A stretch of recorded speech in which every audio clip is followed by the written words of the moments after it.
The Championship weekend has rounded up. We're going to take a look into every single fixture from this previous round. We're also going to look ahead to the midweek fixtures. Make sure you stick around in this video. All the timestamps will be down in the description. So go and check out whichever games you want to check out most, and then we'll get into the previews. Starting off then, we have Leeds United versus Sheffield United. A 2-0 win for Leeds in what was a really good performance at Ellen Road. I think both teams had opportunities to win this game. I just think Sheffield United weren't very clinical and didn't really take the chances that were given to them. You look at the basic statistics here: 55% to 45%, 1.19 xG to 0.2, 13 shots to 5, 3 big chances for Leeds to 0. You look then at the lineups for the two sides, and really good teams here in my opinion. Screwick, Rodon, really good players. I also like Bogle, I like Rothwell, Aronson. This Leeds team is just really good. You also look at some of the players coming off the bench with the likes of Patrick Bamford, Mateo Joseph, Manor Solomon, Dan James. Excellent players at their disposal. You also look at some of the players in this Sheffield United team, the likes of Harmer, Moore, Arblaster, Burrows, Costa. And you also look on the bench: Gilchrist, Tyrese Campbell, Raksaki. You look at Ryan Brewster. Really good players for both of these two sides to lean up on when they need to. And I think in this one, it was just Leeds United who were able to get the better of them in a really good way, in my opinion. Sheffield United started off the game playing really well up to Kiefer Moore, but then they sort of lost that quality as the game went on, and I think it shows why they're so close together. I don't think that necessarily Leeds United are much better than Sheffield United or the other way around. I think they're a very evenly matched side. It's a really good result for Leeds. Really good result for Sheffield United. They've got two big games up next versus Watford and Middlesbrough. We'll review them later on in this video. It's going to be interesting to see how the season goes on. Let me know your thoughts about this game down in the comments. Plymouth Argyle were without Wayne Rooney on the touchline as they got battered 5-0 by Cardiff City. Robertson, Colwill, El Ghazi, Robinson and Willock all picking up the goals. Obviously, Sissoko picking up that red card after 41 minutes in a really disappointing display by Plymouth Argyle across the course of this season. It is going to be interesting to see how these two teams turn around from this 55% possession to 45%, which ultimately, in my opinion, isn't that bad when you've had a red card, but 2.49 xG to 0.47, 25 shots to 6, 1 big chance to 1. And I think Cardiff City should have probably created more XG in this game. I think they should have done more in this game. Yes, 5-0, excellent performance, but with 10 men, you expect the XG to be a little bit higher than essentially 0.1 per shot, essentially. Colwill, really good performance from him. Robertson and Robinson, really good from them. El Ghazi putting in an excellent display. Now, it's not a shock, these ratings for Plymouth Argyle. Pete Shuttleworth, former Derby County analyst, taking the reins for Wayne Rooney this weekend. But it's a poor performance by Plymouth Argyle. I think a lot of you will probably follow Pieface, and I think they're just used to having these poor performances now. Obviously, Chris Willock coming off the bench for Cardiff, picking up 2 assists. Rizzo has done really well in recent weeks, and I don't think you can understate how important that was. Now, you look at these two teams in the division, they're not far away from each other. Plymouth Argyle, 11 points in 10. Cardiff City, 8 points in 10. They're on a massive upturn in form. They've picked up 7 points in their last 3 games, and it's going to be interesting to see if they can continue that form into their next game.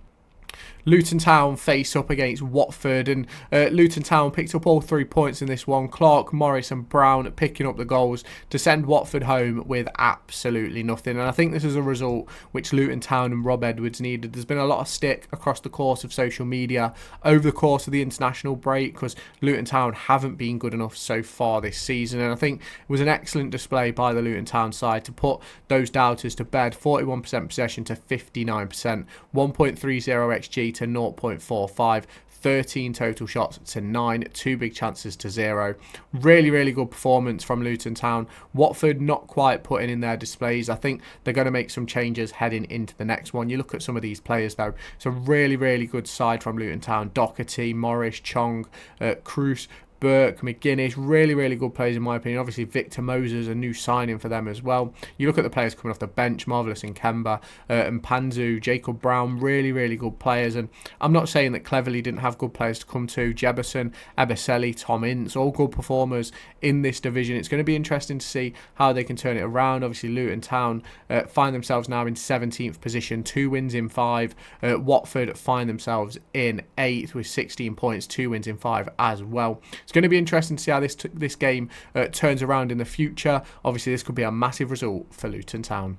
Oxford United secure all of the singular points that they have available to them. Dane Scarlett scoring late on in this one after Carlon Grant put West Brom into the lead after 29 minutes. 51% possession to 49%. I think Oxford were well worthy of their goal. 0.87 XG to 0.73. 12 shots to 14. 1 big chance to 0. I think if you look at the lineup for Oxford, there's some really good players in there, but they're missing their main man, Cameron Brannigan, and they've not quite found a way to make it work without him yet. I think this is their 4th draw in a row, if I remember rightly. And there's some really good players on this West Brom side, the likes of Maja, Fallows, Dean Garner, Moa, obviously Carlon Grant, Bartley and Ajay have been at that back in those centre-back positions for West Brom for what seems like years on years. And you look at the players coming off the bench, John Swift, Jed Wallace, it's a completely different standard to that of Louis Sibley, Dane Scarlett, Malcolm Ebioe. And it's one of those for me. I think Oxford really worth their point in this game, and it's a big point for them. They're now on 13 points in 10. West Brom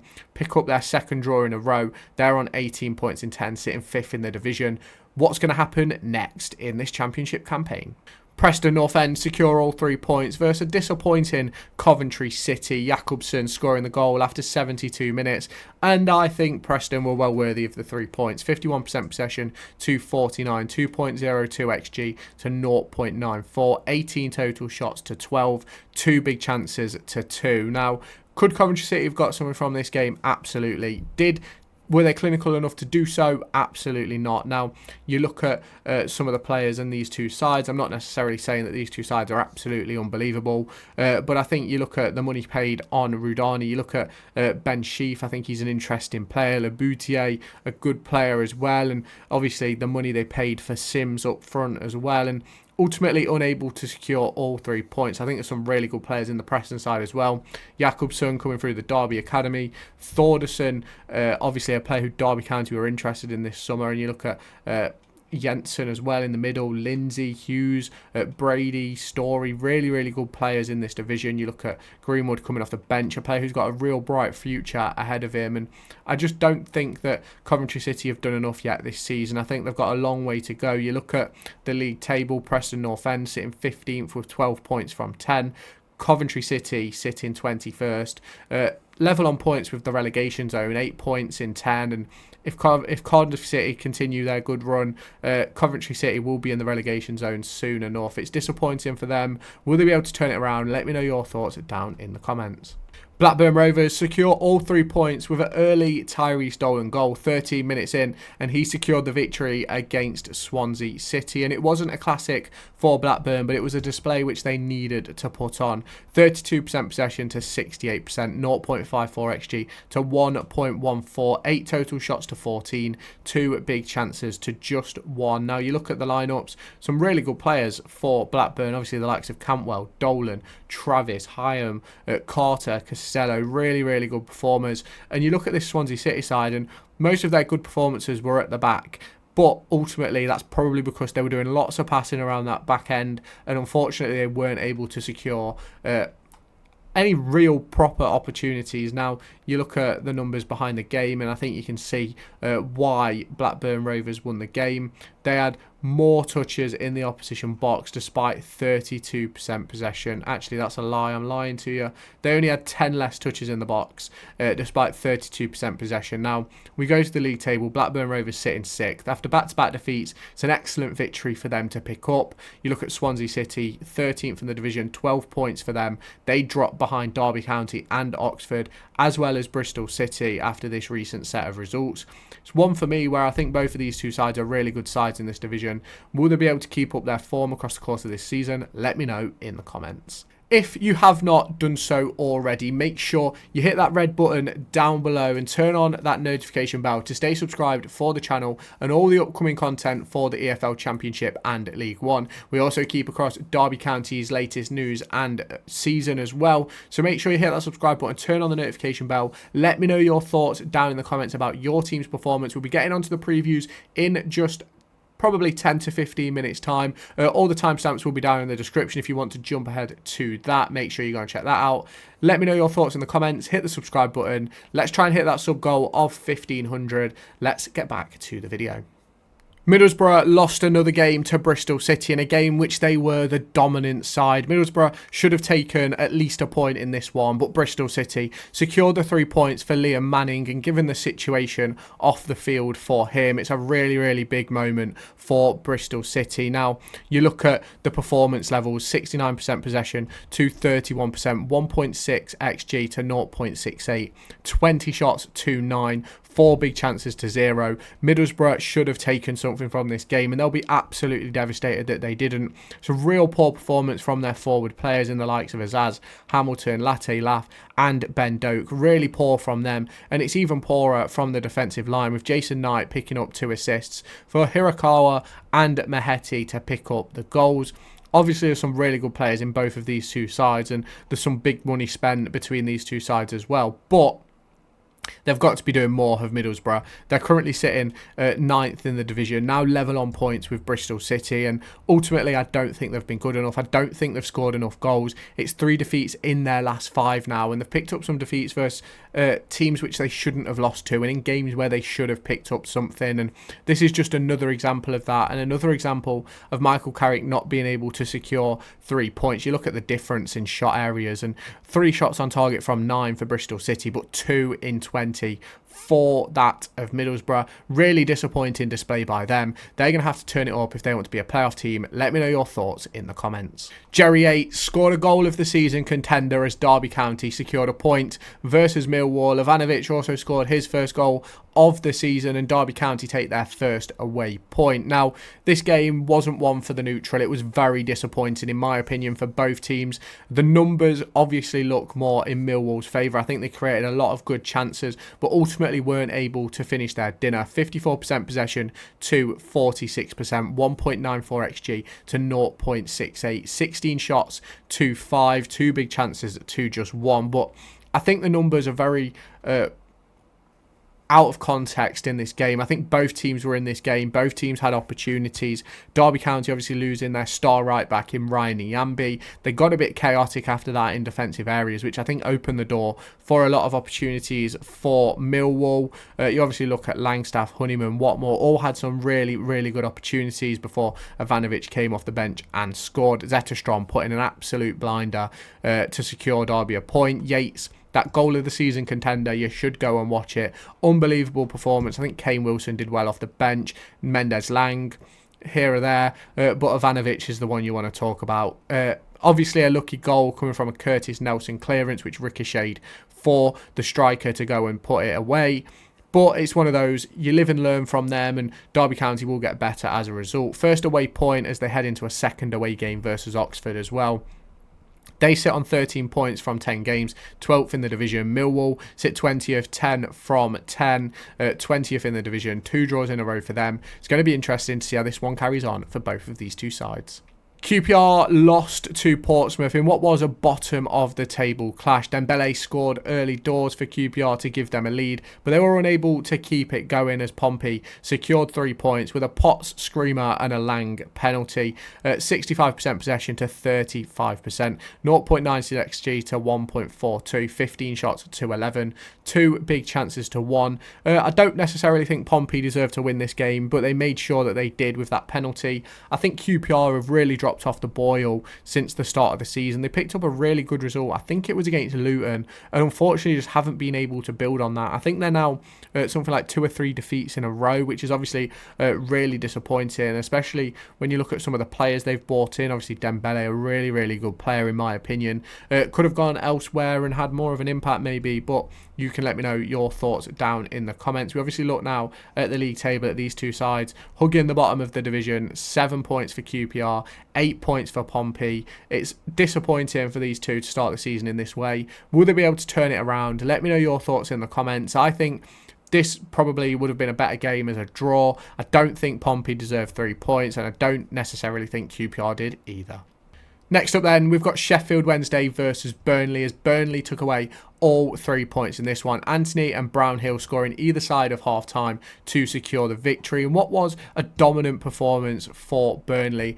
62% possession, 1.71 XG, 14 shots, 3 big chances. Now, that's not without Sheffield Wednesday creating their own opportunities. 1.5 XG, 13 shots, 2 big chances for them. You look at the two lineups, and I think you can see the difference in quality between the two sides. Obviously, James Trafford between the sticks, Brownhill, Anthony, Fleming, Lauren and Koleosho putting in excellent performances for Burnley. Sheffield Wednesday not really got anyone of real note in their team, if you ask me. No one who's really going to knock you off your feet, and I think that shows in their league position. You look at Burnley sitting second, really starting to push Sunderland now at the top of the division, and you see Sheffield Wednesday down there in 18th place with 11 points from 10 games. They're going to want much more. It's 21 points in 10 from Burnley. They're looking for a return to the Premier League.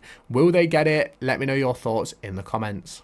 Stoke City and Norwich take a point each as Manhoof secured the equaliser in the 45th +5. Now, I really need to know who scored first, Manhoof or Cernak, because looking at this right now, it tells me that it was Manhoof, and I do think that now, looking at this, it looks as if it was Cernak and Manhoof scored, but you can obviously let me know in the comments. Very interesting game between Norwich and Stoke. Obviously, a draw coming away from it, I think, is probably the right result. 61% possession to 39, 1.25 XG to that of 1.52, 14 total shots to 12, 2 big chances to 0.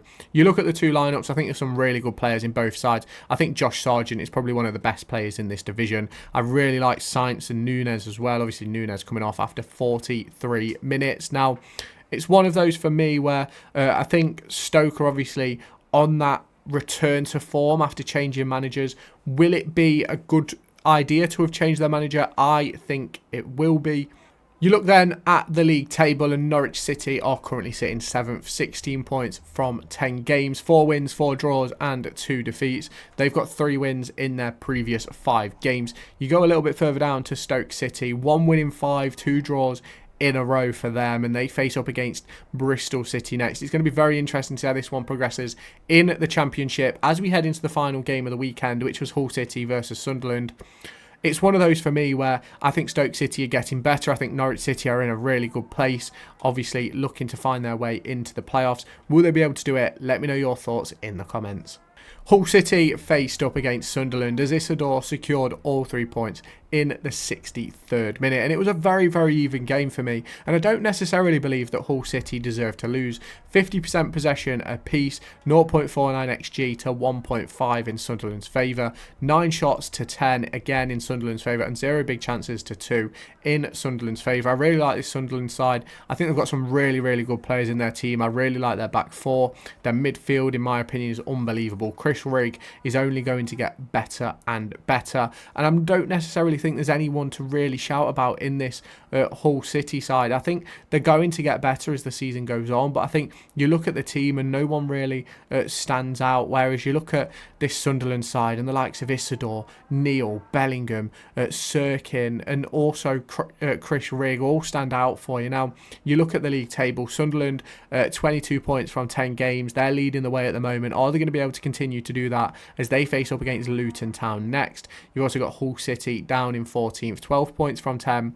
Will they be able to get themselves into that playoff picture? That's a big question on my lips at the moment. I think it's a really good performance from Sunderland, an excellent result for them. Will they be able to continue their form going? It's 3 wins in 5 now for them, 2 defeats this season and a draw, which was up against, I believe it was Leeds United. A really important result by Sunderland and Leeds, that one. Now, we're going to get into the previews in just a moment. I think this was an excellent result. Let's get into the previews.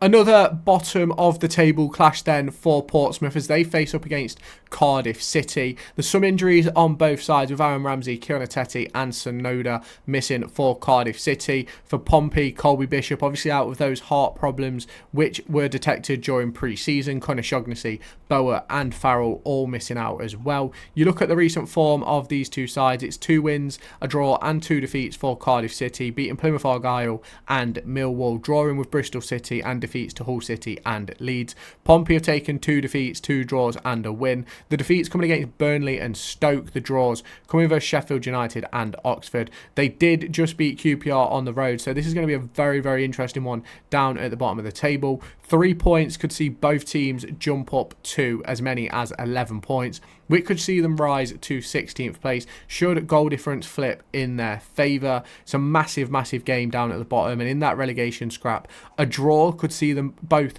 lose ground on the likes of Millwall and Plymouth Argyle. But it's going to be very interesting to see what does happen in this one. I'm going with Pompey to take 3 points, but it wouldn't surprise me if Cardiff City and Omar Rizza picked up another good result. Leeds United look to compile more pain onto Tom Cleverley's Watford. After Watford were defeated at the weekend by Luton Town, they travel now to Ellen Road. Injuries for both sides, Ethan Ampadu, Gruev and Wobbler missing for Leeds United. Ngaka and Keeban missing for Watford. We look at the recent form, and Watford haven't been in great form. 3 defeats in their last 5 versus Luton, Preston and Manchester City. Wins for them came against Sunderland and Middlesbrough, showing that they do have the capabilities of winning games against the top teams in this division. Leeds United 3 wins, 2 draws in their last 5. Wins for Sheffield United, Coventry City and Cardiff City, and draws coming against Norwich and Sunderland. Big results for them in the scheme of the league table. You look now at Leeds United sitting 3rd in the division, one of the favourites for automatic promotion this season, and they could rise as high as top should other results go their way. Watford sitting in 8th, they could find themselves back in the playoffs with a good result for them. 3 points obviously puts them on to 19, so they could rise as high as 5th. Obviously, I doubt the goal difference swing will work out for them. It's going to be a very interesting one. Let me know your predictions down in the comments. Derby County look to secure more points on the road as they face up against Oxford United at the Kassam Stadium. Louis Sibley will face up against his former teammates and his boyhood club for the first time in his career after moving in the summer. There is some injuries to talk about for both sides, with Brannigan, Bennett and Phillips missing for Oxford United. David Ozo, Chiwa and Ryan Niambi all look set to be missing for Derby County as well. A little bit too soon for David Ozo. Now, we look at the recent form of these two sides, and it's 4 draws on the spin for Oxford United versus West Brom, Pompey, Luton Town and Burnley. A defeat versus Bristol City a couple of weeks ago. Derby County 3 defeats in a row versus Sunderland, Norwich and Sheffield United, but most recently have picked up 4 points in the last 6 versus QPR and Millwall. Are they going to be able to pick up more points on the road? It's going to be a very, very interesting battle and a very big team prediction ahead for Paul Warne. Now, both of these two sides cannot be separated as the newly promoted team. 13 points apiece after 10 games. Who is going to come out victorious in this one, or will it be another draw for Oxford United? Preston North End face up against Norwich City after their impressive result just recently versus Coventry City. Both teams are missing a ton of players. Asamovic out for his suspension. Ched Evans, Bauer and Keane also missing. Norwich City are missing Angus Gunn, Ashley Barnes, Fashnat, Sorensen, Liam Gibbs and Arnel Hernandez, and they come into this one in some really, really good form. Norwich City obviously 3 wins in their last 5, 2 draws in that as well. Draws versus Stoke and Leeds, wins coming against Hull City, Derby County and Watford. Preston North End on the other hand, 2 wins, 2 draws and a singular defeat, beating Coventry City City and Watford. They drew with Burnley and Blackburn and tasted defeat versus Millwall in a 3-1 away defeat. This is going to be a very interesting one. The league table puts Norwich as favourites with 16 points from 10 games and 5 unbeaten, but Preston North End will hope to beat the odds and secure themselves 3 points to put them on 15 in 11 games. They've won 2 of their last 3. It's going to be interesting to see how this one plays out. Will Emil Jakobsen pop up with another goal? Sheffield Wednesday versus Swansea City at Hillsborough then, and obviously there is some injuries to talk about. Ben Hamer, Nathaniel Chalobah missing for Sheffield Wednesday. Swansea City are without Andrew Fisher, Eom and Ginley. Both of these two sides haven't necessarily, well, I think Swansea City will have had a start that they anticipated. Sheffield Wednesday started so much better on the opening day versus Plymouth Argyle, and not quite been the same team since. Now, obviously, we look at the previous 5 results. Burnley and Luton Town taking victories versus Sheffield Wednesday, but wins against Coventry and West Brom will have given Sheffield Wednesday some confidence in the draw versus Bristol City. Swansea City, no win in 4, but that win was against Coventry. Obviously, the draw versus Bristol City and Stoke City in there as well. Defeats to Sheffield United and Blackburn, which aren't defeats which you can be very disappointed about. 2 very good teams in this division. You look at where they are sitting in the league table. It's 12 points in 10 for Swansea, 11 in 10 for Sheffield Wednesday. After their opening day, Sheffield Wednesday will have expected to be within this group, sort of in the top 10, I reckon. But unfortunately, they aren't quite there. It's going to be interesting to see how this one plays out. Let me know your thoughts in the comments. Sheffield Wednesday fans, are you going to be able to push up the division and aim for those playoff positions? Let me know your thoughts. Stoke City and Bristol City go head-to-head. Bristol City picked up an amazing result versus Middlesbrough at the weekend. Will they be able to pick up another one at the Bet365? Obviously, some big injuries to talk about with Ben Pearson, Boston Lowell and Lyndon Gooch all missing for Stoke City. Benarous, Cameron Pring, Rob Dickey, Atkinson and Sam Bell all missing for Bristol City. It's a really, really important set of fixtures for Bristol City. 2 wins in their last 5, but they are unbeaten with draws versus Cardiff City, Sheffield Wednesday and Swansea. 3 undefeated for Stoke as well. A 6-1 win versus Pompey and 2 draws versus Swansea and Norwich. But obviously the defeats versus Hull City and Middlesbrough weren't that far away. You look at the league table right now. Bristol City 14 from 10. Obviously 5 unbeaten. Stoke City 11 from 10. 3 unbeaten for them. It's going to be interesting to see how this one plays out. QPR and Coventry have had a poor start to the season and they face up against each other at Loftus Road. It's going to be interesting to see how this one goes. Not injury, to see how this one goes. But Jack Colback and Liam Morrison are out for QPR. Bidwell, Allen and Rodriguez all missing for Coventry. You look at the recent results for the two sides and I think it speaks volumes on their season. 4 defeats in 5 for Coventry. The only win coming against Blackburn Rovers. 4 defeats in 5 again for QPR. Back-to-back defeats for them as well. The only positive result in there was a 1-1 draw with Millwall. It's going to be difficult to see past a draw in this one, but one of these two sides has got to step up at some point. It's a massive game down the bottom. There's some absolutely humongous games down there, with Plymouth playing Millwall, QPR playing Coventry, and Cardiff playing Pompey. It's going to be big down at the bottom to see what does happen and how that can shake up.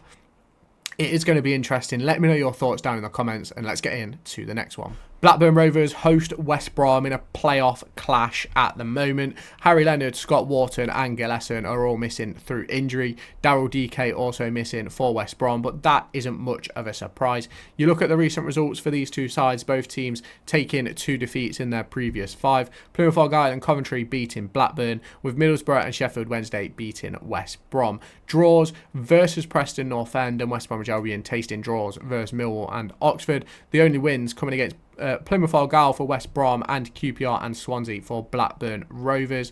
You look at the league table, nothing separating these two sides at the moment. 3 points will be a massive 3 points for either team if that can happen. I personally can't see past a draw, but it's going to be very interesting to see what does happen. West Brom and Blackburn Rovers could go as high as second if results do go their way in the division this midweek fixture set.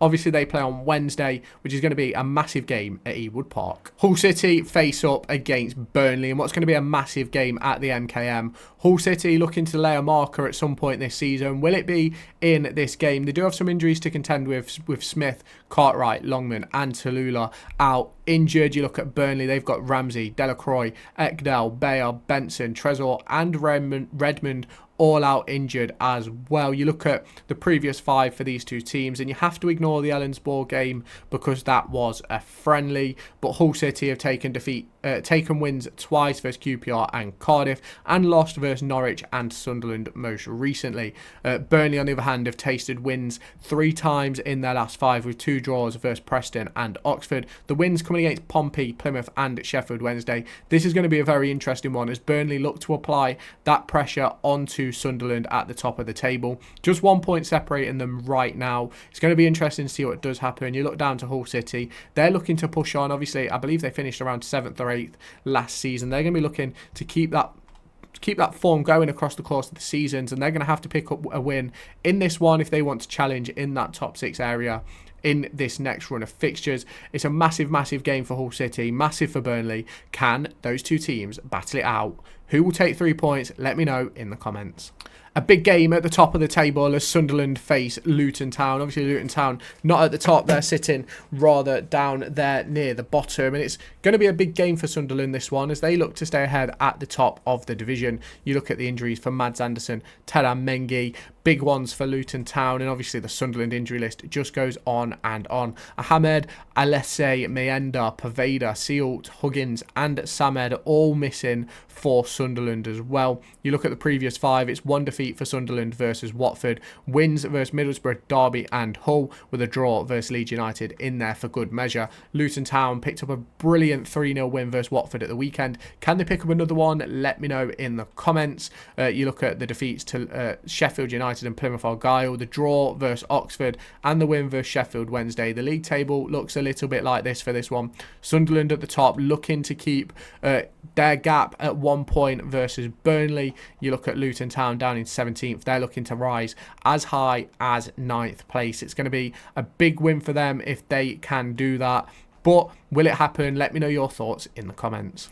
Millwall and Plymouth go head-to-head at the Den in a game which is going to be absolutely massive for Plymouth Argyle. Obviously picked up a massive defeat versus Cardiff City, and this is another massive bottom-of-the-table clash. Billy Mitchell, Josh Coburn and Tom Bradshaw all potentially missing for this one for Millwall. Plymouth Argyle will be without Ibrahim Sissoko and Connor Hazard. You look at the last 5. Plymouth Argyle 3 defeats in there, 2 wins as well versus Blackburn and Luton, which is very good wins for them. Millwall 2 draws in a row versus Derby and West Brom. A defeat versus Cardiff City, a win versus Preston North End and another draw versus QPR. These two teams see themselves down the bottom. 11 points and 10 points. Absolutely huge game. A draw for them would see the bottom sides potentially close in as they all face each other as well. It's a massive game down the bottom in the Championship this midweek. Let me know your thoughts down in the comments. Middlesbrough and Sheffield United go head-to-head at the Riverside Stadium in the 8 o'clock kickoff on Sky Sports Football. There is some injuries to contend with for both sides, with Bonungra, Fry, Lenahan, Howson and Smith all missing for Middlesbrough. Tom Davis missing for Sheffield United. Now, if we look at the past 5, defeat for Sheffield United in their most recent game versus Leeds is their first defeat of the season. Wins against Luton Town, Swansea and Derby County were massive in seeing them stay in the playoffs. Middlesbrough, on the other hand, have only picked up 2 wins in their last 5 versus West Brom and Stoke City. It's going to be interesting to see how this one plays out. Sheffield United sitting 4th. A win could see them rise to the top of the table should results go their way. Middlesbrough could get themselves into 7th place with a victory. So obviously results have got to go the way for this to happen. Middlesbrough and Sheffield United go head to head. It's going to be an interesting one. I can't see past a Sheffield United victory. Let me know your thoughts down in the comments. Hit the like button, hit the subscribe button, and that is the previews. We've gone through all the games from this weekend, whether it be the reviews of the games at the weekend, the previews for the games in midweek. Make sure you hit that subscribe button down below. Turn on that notification bell. Hit the like button as well. Let me know your thoughts down in the comments, and I'll catch you in my next video.